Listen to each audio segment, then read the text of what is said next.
चलिए जी। तो हम सीआरओ की स्क्रीन की बात कर रहे थे, तो मैंने कहा था सीआरओ की स्क्रीन जो है वो आपके पास कुछ इस तरह की दिखाई देगी, ठीक है ना। अब इसमें जो इस आपके पास वेव बन रही होती है, हम उनकी कैलिब्रेशन चेंज करते हैं by changing the division of Y and X axis, ठीक है। और फिर हम उस हिसाब से रीड करते हैं। यूजली क्या होता है कि आपके पास वाई गेन जो होता है,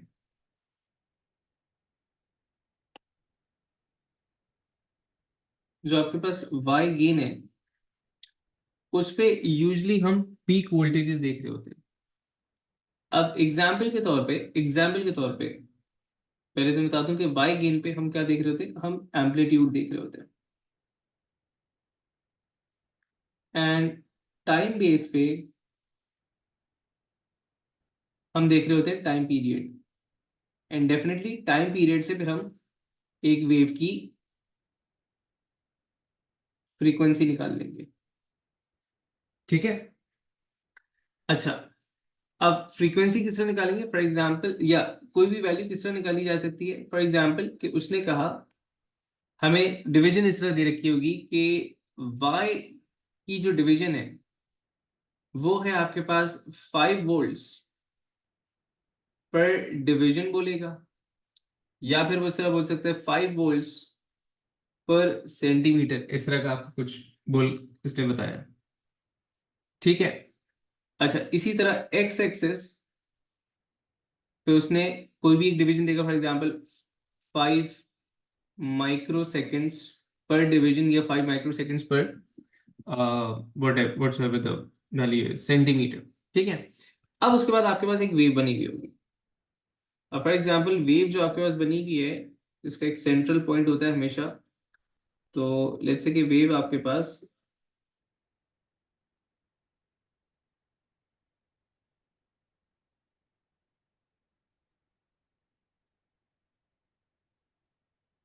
ये एक वेव है,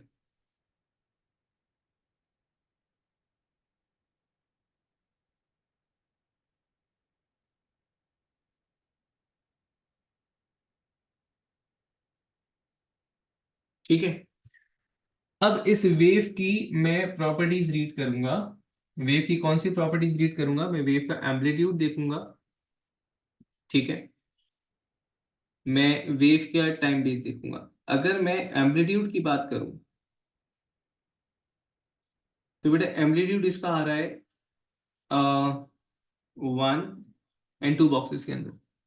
तो 2 बॉक्सेस का मतलब है कि टू डिवीजन का मतलब है कि 2 × 5, दैट इज 10 वोल्ट्स का इसका एम्पलीट्यूड आ गया, सही है। जो वेव था दैट वाज 10 वोल्ट्स, राइट। अब अगर मुझे टाइम पीरियड मालूम करने का है, तो मैं देखूंगा एक वेव कितने बॉक्सेस में आ रही है, ठीक है। तो अगर आप यहीं से स्टार्ट करें, let's say this is the start of the क्या कहते हैं वेव, तो 1 2 3 4 5 यहाँ पे वेव रिपीट हो रही है। सॉरी, 4 बॉक्सेस के अंदर आ रही है एक्चुअली, 1 2 3 4। तो अगर मैं टाइम पीरियड निकालूंगा, दैट वुड बी 4। 4 बॉक्सेस हैं, क्योंकि ये नंबर ऑफ डिविजन थे आपके पास, यहाँ पर भी और यहाँ पर भी नंबर ऑफ डिविजन आ गए। नंबर ऑफ डिविजन को मैंने मल्टीप्लाई कर दिया। अब एक डिवीजन किसके बराबर था, 5 माइक्रो सेकेंड्स के बराबर था ना। तो टोटल आपके पास कितने हो गए, माइक्रो सेकेंड से लिख लेते हैं, तो वो हो जाएगा 20 माइक्रो सेकेंड्स, ठीक है। तो ये आ गया टाइम पीरियड इस वेव का। और फिर यहां से अगर मुझे फ्रीक्वेंसी निकालनी होगी, तो 1/t, that is 20 micro seconds. तो यहां से मैं फ्रीक्वेंसी निकालूंगा, तो फ्रीक्वेंसी की वैल्यू वुड बी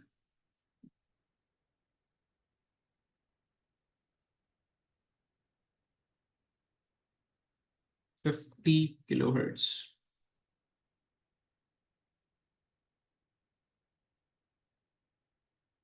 ठीक है। So this is what CRO is, that's it, सही है। अब इसके कुछ क्वेश्चन देखते हैं, पास योर क्वेश्चन।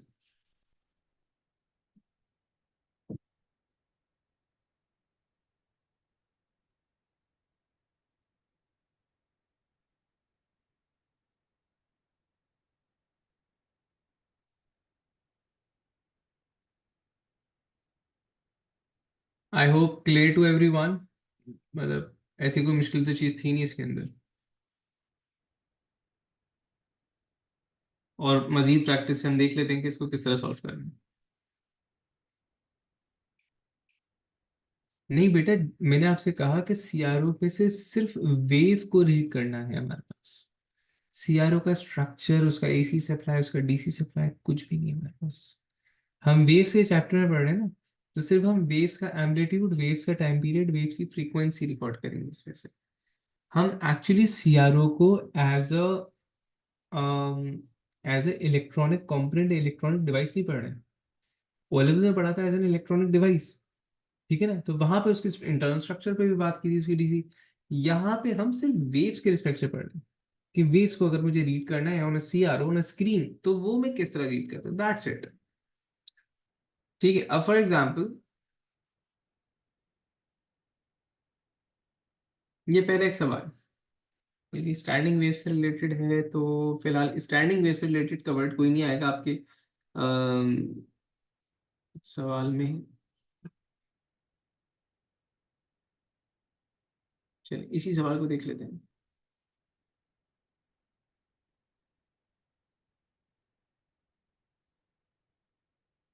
ये इंटेंसिटी का सवाल है।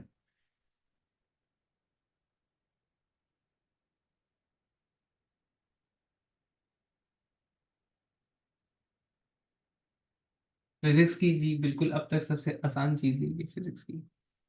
मैं एस्टिमेशन, मैं अच्छा सा एक सवाल ढूंढ लूं कि जो इससे रिलेटेड हो, वो भी इंटेंसिटी का सवाल था, तो बहरहाल वो इतना अहम नहीं था।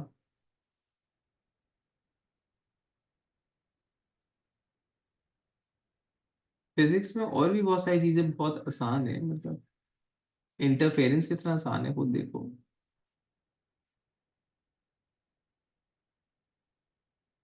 चलो जी।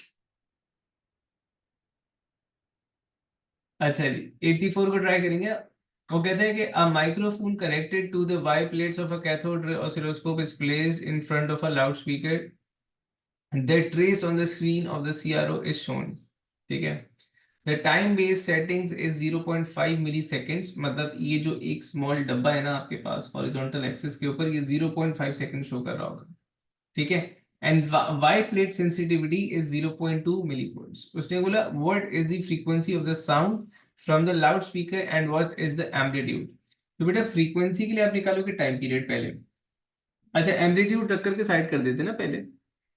तो देखें एम्पलीट्यूड क्या होगा आपके पास, जो कंप्लीट वेव आ रही है वो 1 2 3 4 5 6, 6 के अंदर आ रही है, तो 3 बॉक्सेस का जो है आपके पास एम्पलीट्यूड होगा, मतलब एम्पलीट्यूड जो होगा वो आपके पास यहाँ से लेके यहाँ तक का होगा, हाफ ऑफ इट। तो एम्पलीट्यूड के लिए वाई सेंसिटिविटी में देखूंगा, तो 3 डिविजन्स का एम्पलीट्यूड है 0.2 मिली वोल्ट है,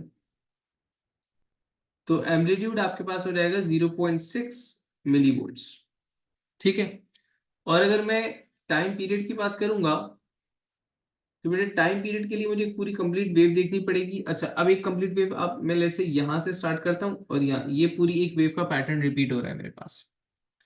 तो 1 2 3 4 5 6, अगेन 6 डिविजन्स आ गए, और एक डिवीजन जो है वो 0.5 मिली सेकेंड्स के बराबर था, तो वो मेरे पास आ गया 3 मिली सेकेंड्स।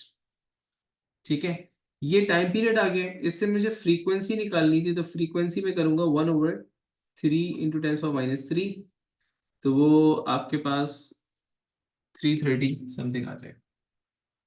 ठीक है, समझ में आया किस तरह करना है।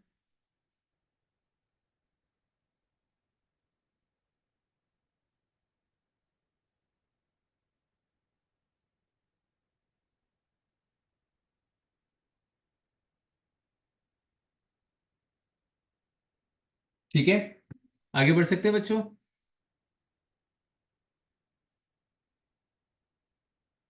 Yes sir. अच्छा जी, आगे बढ़ते हैं। अच्छा, अब सवाल आप लोग ट्राई कीजिएगा।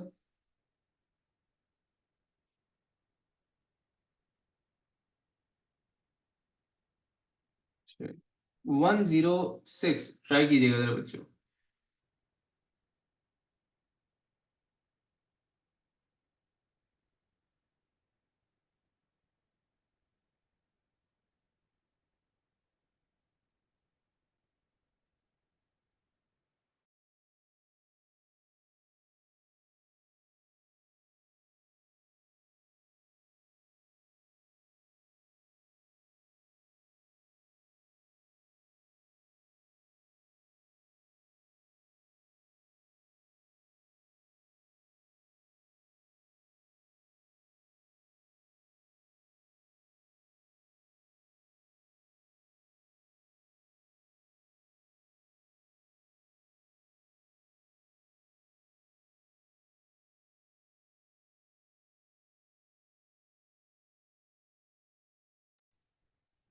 हाँ जी बच्चों, sound wave is displayed on a screen of a cathode ray oscilloscope as shown. The time base of the CRO is set 2.5 millisecond. What is the frequency of the sound wave? ये तो बहुत ही आसान है भाई साहब, जल्दी से करके बता दो।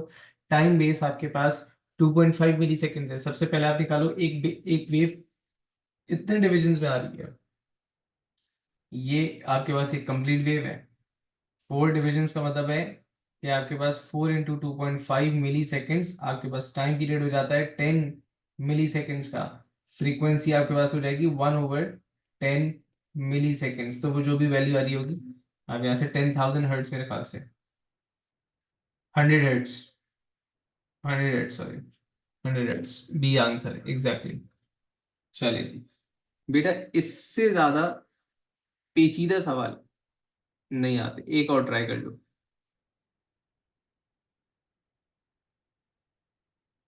एक और सवाल ट्राई कर लो।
Thank you so much.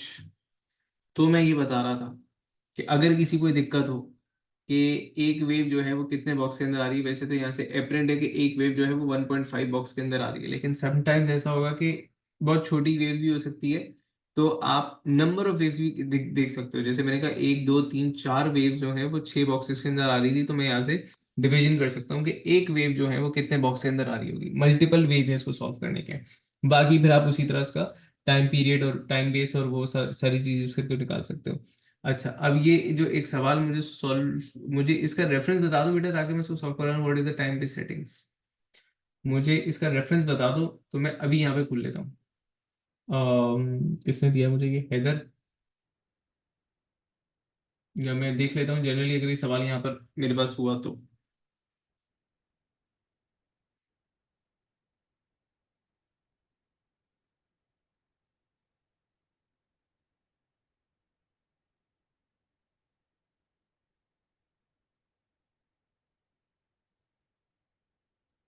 यार ये नहीं होगा, ये नहीं होगा।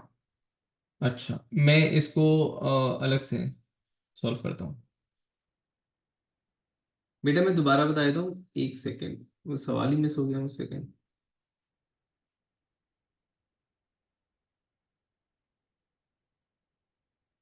हाँ ये रहा। देखिए मैंने कहा था कि यहाँ पे अगर आप देखें तो आपके पास एट टाइम्स ऐसा होगा कि एक वेव जो है ना, वो एक स्पेसिफिक उसमें नहीं आ रही होगी बॉक्स के अंदर। डेढ़ बॉक्स के अंदर आ रही है या समटाइम। तो अब जैसे आपके पास फिक्स बॉक्सेस के अंदर आ रही है ना, जैसे ये, तो वो हाईलाइट करना आसान होता है कितने बॉक्सेस का, कितने डिविजन्स का एक वेव बन रहा है, एंड एट टाइम्स मुश्किल हो जाता है।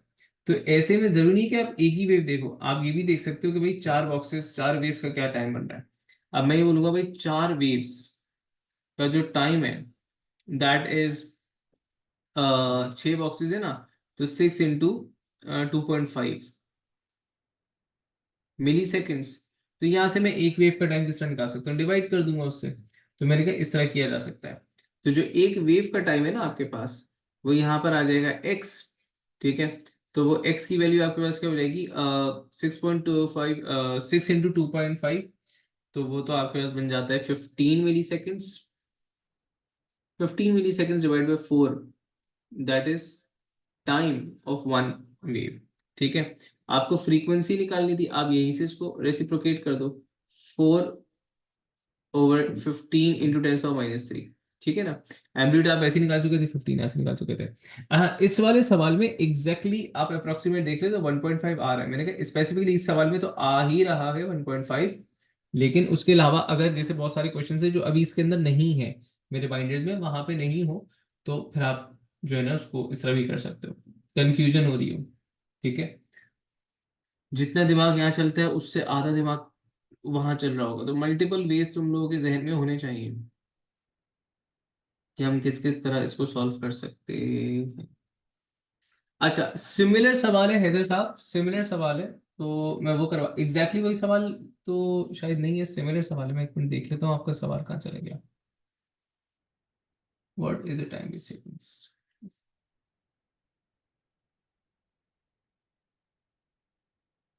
चले, नहीं एग्जैक्टली वाला सवाल नहीं है। मैं आपके सवाल जैसे सिमिलर सवाल ढूंढ लेता हूँ, उसमें लाजमी होगा। वैसे ये सवाल को आप जरा वो ट्राई करें। वो कहता है an electrical signal is displayed on a cathode ray oscilloscope, the time base is 50 milliseconds, the y gain setting is 2 volts per division, what is the signal amplitude of the signals।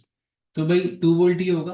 Reason ये है कि 2 volt पर division है और ये एक ही division के ऊपर इसका एम्पलीट्यूड आ रहा है, तो वो 2 वोल्ट ही होगा। तो बहुत ही आसान हो गया।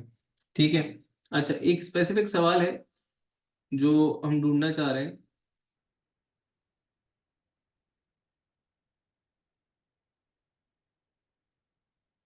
ये भी आसान है, मतलब इतना वो नहीं है, बिल्कुल सिमिलर सा है, फ्रीक्वेंसी तो निकालनी है। हम्म,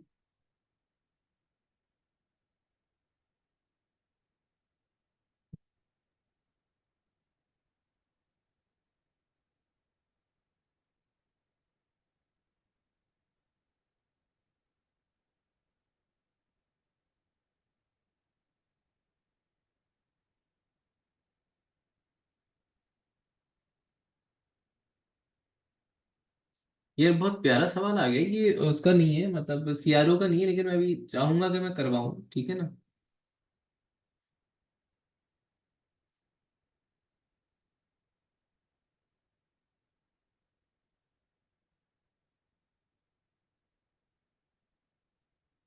चलिए 209 को जरा ट्राई कीजिए।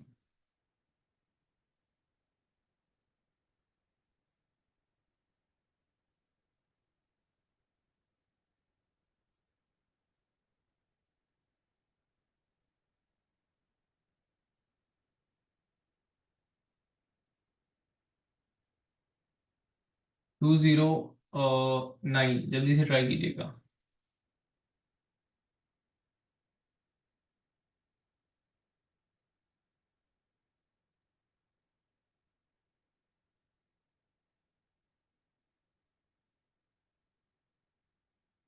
250।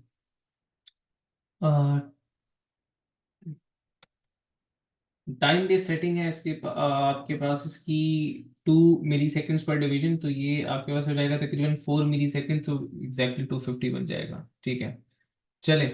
आई होप काफी आइडिया हो गया होगा आप लोगों को व्हाट सीआरओ है। सर सीआरओ पे इसी टाइप के क्वेश्चंस रिपीटेड अंदाज से आ रहे हैं, ठीक है ना। एक क्वेश्चन आता है कि वो आपसे मोस्टली पूछ लेता है कि जनाब टाइम बेस की सेटिंग क्या होगी, वो फ्रीक्वेंसी दे देता है, टाइम बेस की सेटिंग पूछ लेता है। ठीक है, तो वो हैदर साहब ने सवाल पूछ रखा हुआ था, तो मैं उसी को उसको यहीं पे जो है ना वो एडजस्ट करने की कोशिश करता हूँ। फॉर एग्जाम्पल, फॉर एग्जाम्पल मैं आपसे कहूँ इसको रिवर्स डायरेक्शन में लेकर के चले। फॉर एग्जाम्पल आपसे कहा जाए कि frequency of the wave is 1000 hertz, ठीक है, और आपसे पूछा जाए कि टाइम बेस की सेटिंग बता दो, उल्टा पूछा जाए। अब तक कोई ऐसा सवाल नहीं मिला तो मैंने इसी में से बना करके वो पूछ लिया आप लोगों से।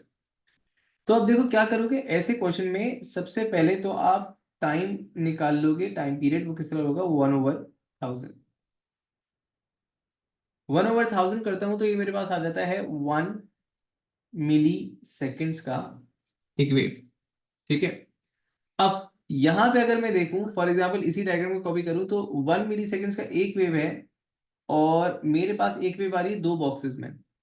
तो 1 milliseconds is divided into divisions, तो आपके पास एक डिवीजन हो जाएगा 0.5 मिली सेकेंड्स का एक डिवीजन होगा। ऐसा है, ये वाली चीज समझ में आई आप लोग को? उल्टा लेकर के चले, पहले डिवीजन दिए हुए होते थे, हम फ्रीक्वेंसी निकाल लेते, अगर फ्रीक्वेंसी दी हुई और डिवीजन निकाल ले, तो फ्रीक्वेंसी से मैं निकालूंगा टाइम पीरियड, टाइम पीरियड से नंबर ऑफ वेव्स, जो नंबर ऑफ बॉक्सेस आ रहे हैं उसको डिवाइड कर दूंगा, और जो आपने सवाल पूछा है हैदर वो इसी तरह हो जाएगा इंशाल्लाह।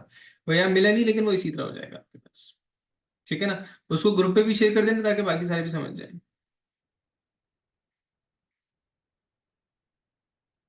ठीक है। चले, अच्छा आई गेस यहाँ पे इससे ज्यादा वी डोंट हैव एनीथिंग इससे ज्यादा फॉर CRO, ठीक है। एंड आई होप सबके समझ में भी आ गया होगा। अच्छा, दूसरी चीज रिगार्डिंग एस्टिमेट्स, जिसपे उमैर ने बहुत अच्छी बात की थी। उमैर एक दफा रिपीट करना प्लीज, क्या बात की थी तुमने? आई कैन एस्टिमेट, मैं कहाँ चला गया तुम्हारा मैसेज सर, एक मिनट बता रहा हूँ सर, एस्टिमेशन का भी बता दीजिएगा। सो आई कैन एस्टिमेट कितनी मार पड़ेगी आफ्टर रिजल्ट्स। देखो उसके लिए, एस्टिमेशन के लिए तुम अपने अब्बा को, अम्मा की नेचर को समझो, प्लस ये देखो किन किन चीजों से मारना तुम्हें पसंद करते हैं, ठीक है। उसको मल्टीप्लाई बाय दी ग्रेड्स करो, गंदे ग्रेड्स, फॉर एग्जाम्पल 3C आ गए, कोट है तुम्हारे लिए, सही है। चलिए आई एम सो सॉरी, मुझे रोजा लग रहा है, बहुत ठंडी कर रहा हूँ। सुने, देखें एस्टिमेट्स के बारे में मैंने आप लोगों को बताया था कि रीजनेबल रीजनेबल एस्टिमेट्स की देयर इज अ लिस्ट, जो कि अभी भी मैं आपसे शेयर कर रहा हूँ, और मेरे ख्याल से वो ड्राइव पर मौजूद है, ठीक है ना। वो एक ड्राइव मैंने आपको दी थी ना, जिसको खुदा ना खास्ता आप लोगों ने खोल के तो देखा नहीं होगा, अच्छी बात है। तो उस ड्राइव लिंक के अंदर ये चीज भी मौजूद है, सही है। मैं अभी देख लेता हूँ इसको, तो अगर नहीं है तो मैं उसको अपलोड कर दूंगा, ठीक है। तो अच्छा, अब रीजनेबल एस्टिमेट्स होते क्या हैं? देखिए सर्टेन वैल्यूज हैं उस लिस्ट के अंदर, वो तो आपको गो थ्रू करनी होगी, ठीक है। एंड सर्टेन वैल्यूज ऐसी होती हैं जो कि आप कौन सी गो थ्रू करनी होगी, for example radius of an atom, mass of an atom, इस तरह की ना, ये तो फिक्स है। अब रेडियस ऑफ एन एटम के लिए आपको एग्जैक्ट रेडियस नहीं बताना चाहिए, डायमीटर के लिए, ठीक है। मैं अभी अपलोड करवा देता हूँ, कोई मसला नहीं है। तो जैसे होता है कि 10⁻⁻15 का ऑर्डर होता है, अब एग्जैक्टली कुछ कम होंगी कुछ ज्यादा होंगी, सबका डायमीटर तो एक जैसा नहीं होता ना, तो आपको बस 10⁻⁻15 याद रहना चाहिए। इसी तरह जैसे मैंने एग्जांपल दी थी, फॉर एग्जांपल आपके पास आ रहा है कि mass of an apple estimate करें, ठीक है ना। अब mass of an apple estimate करने के लिए आप किस तरह करेंगे, फॉर एग्जांपल आजकल तो बहुत ताज़ा ताज़ा चल रहा है तो सभी फल ले रहे होंगे। अगर किसी ने कभी 1 किलो सेब लिए हो, तो 1 किलो सेब के अंदर कितने एप्पल्स आते हैं तकरीबन, मतलब कितने पीसेस ऑफ एप्पल्स आते हैं when you buy 1 kg of it, एकदम रैंडम, मतलब ऑब्जर्वेशन के हिसाब से तुम लोग की काम है, लड़के ज्यादा अच्छे बता सकते हैं। हाँ भाई, मुस्तफा जिलानी, मुस्तफा तुम वही हो ना, 4 to 5 ना। अब इमेजिन कि 5 है या 4 है, तो आपका एक एप्पल का वजन कितना हो गया होगा, 200 से 250 ग्राम। 12 एप्पल भाई, एप्पल एप्पल खरीद रहे, दर्जन की बात नहीं कर रहा मैं, 12 एप्पल कहाँ से आ गए, कौन से सेब खरीद के लाए हो, एक किलो में 12 सेब। अरे भाई क्या हो गया, अच्छा चलो अच्छा। बेटा 4 to 6, 4 to 5 होते हैं, तो इसका मतलब ये है कि अगर 4 to 6 का भी एक एवरेज लगाऊं, तो मेरे पास ऑन एन एवरेज जो एप्पल का वजन होना चाहिए वो 150 से 250 ग्राम होना चाहिए। तो इसका मतलब है कि 150 से 250 ग्राम के दरमियान आप कुछ भी वैल्यू लिखोगे सही होगी, 175 भी सही है, 225 भी सही है। आएगा समझ में? अब इसी तरह है मास ऑफ एन एथलीट, अब मास ऑफ एन एथलीट क्या होता है कि आप अपना मास देखो, ठीक है। फॉर एग्जाम्पल 7, अपना मास बताओ कितना है तुम्हारा, एक रैंडम वैल्यू, अपना मास बता दो पहले तुम, डायरेक्टली बता सकते हो। चलो मैं अपने मास से बात कर लेता हूँ। भाई मेरा मास जो है ना वो 58 kg है। सही है ना। और मैं एथलीट नहीं हूँ। मैं खुद को देख करके अंदाजा लगा सकता हूँ कि मैं एथलेटिक बॉडी तो बिल्कुल भी नहीं है मेरी। सही है, तो इसका मतलब ये है कि मुझसे तो ज्यादा ही होगा उसका मतलब। सही है। तो इसी तरह अब अगर आप किसी एक शख्स को जानते हैं थोड़ा सा चबी सा है, 90 kg का उसका वजन है, तो आप एकदम उन्हें ये भी एथलेटिक नहीं है, इससे भी कम होना चाहिए। तब आप एस्टिमेट करोगे यार 75 से 80 के दरमियान जो होगा ना वो, क्योंकि 60 तक का तो बंदा एथलेटिक नहीं है। तो 75 to 85 के दरमियान जो मास होगा दैट इज एथलेटिक मास। तो इस तरह के एस्टिमेट्स हैं, ठीक है। अच्छा, सारों में ही आपको इस तरह तुक्के नहीं लगाने, मैंने रैंडमली 2-3 एग्जांपल्स दे दी, तो I just be giving you the drive, sorry the link, ठीक है। तो दोनों ही ग्रुप्स के अंदर दे दूंगा मैं, यहाँ वाले भी चैप्टर वाले भी। उसको एक दफा जो है ना आप लोगों ने पढ़ लेना और आपको समझ में आ जाएगा। बहुत ही रेयर चांसेस है कि रीजनेबल एस्टिमेट्स की कोई सवाल जो है वो मॉक्स के अंदर आए। मैंने मॉक्स का पेपर देखा नहीं है, दोनों ही जगहों पे नहीं देखा हुआ, तो I can not say anything about that.